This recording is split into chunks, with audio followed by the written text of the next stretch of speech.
Avec des audiences dépassant certains soirs les 2 millions de téléspectateurs, Quotidien se positionne devant ses concurrents de l'infodivertissement sur la même tranche horaire, TPMP et C'est à vous. Cela en fait, à l'évidence, une émission de choix pour les invités qui jouissent d'une excellente visibilité.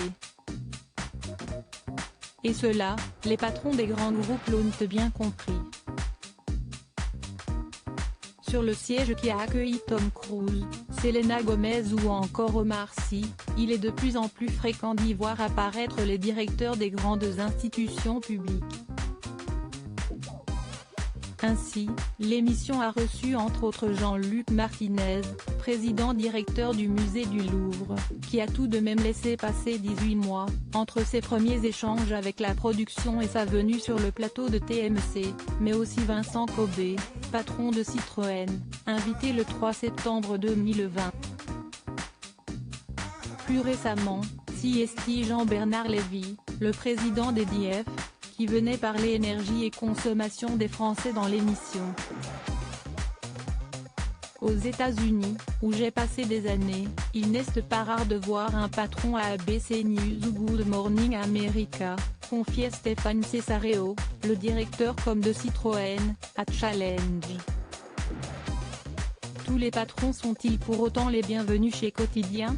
Il semblerait que certains n'aient pas le profil pour. CST notamment le cas du patron d'Amazon France, Frédéric Duval, qui s'est vu et conduit par la production.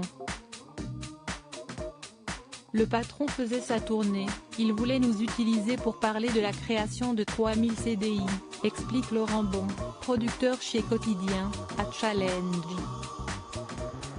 Une venue difficilement envisageable selon lui, en raison du manque d'attachement des Français à cette entreprise, qui reste le critère déterminant.